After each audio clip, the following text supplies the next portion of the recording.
பேர் மகாலட்சுமி. நான் கோயம்புத்தூரில் சுண்டக்காம்புத்தூர் ஏரியாலேருந்து வரேன். நான் already makeup artist and beautician படிச்சிருக்கேன். எனக்கு நிறையா எப்போவுமே ஏதாவது புதுசு புதுசாக கற்றுக்கணும்னு ஒரு ஆர்வம் இருக்கும். நான் ரெகுலராக ஏதாவது கிளாஸ் இந்த மாதிரி போனால் போவேன். சில கிளாஸ் வந்து சாட்டிஸ்ஃபேக்ஷனாக இருக்கும், சிலது அந்த அளவுக்கு இருக்காது. பட் ஆனால் இந்த அளவுக்கு ஒர்த்தாக சொல்லி கொடுத்துருக்கீங்க. எனக்கு அது ரொம்ப பிடிச்சது. கேட்டப்போ சலிக்காமல் முகம் சொல்லிக்காமல் சொல்லி கொடுத்தது எனக்கு ஃபஸ்ட்டு பிடிச்ச விஷயமே. ஏன்னா சில இடத்துல அப்படி சொல்லி தரமாட்டாங்க. டக்குன்னு ஒரு மாதிரி இந்த அமௌண்ட்டுக்கு இதை சொல்ல முடியாது அப்படிங்கிற வேர்ட்ஸ் எல்லாம் கேட்டிருக்கேன். நிறைய இடத்துல நான் நிறைய கோர்ஸ் பண்ணிகிட்டே இருப்பேன். இது ஆரி ஒர்க்கு அதெல்லாமே டெய்லரிங் எல்லாமே பண்ணுவேன். ஆனால் எனக்கு பிடிச்சதுன்னு சொல்லிட்டு சரி நான் கம்பல்சரி வீட்டில் கேட்டேன்.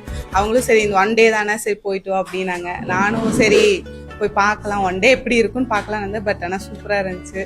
நான் கண்டிப்பாக ரெக்கமெண்ட் பண்ணுவேன் மேம். யாராச்சும் ஃப்ரெண்ட்ஸ் சர்க்கிள் எல்லாம் கேட்டால் கண்டிப்பாக ரெக்கமெண்ட் பண்ணுவேன். சூப்பராக இருந்துச்சு. தேங்க்யூ.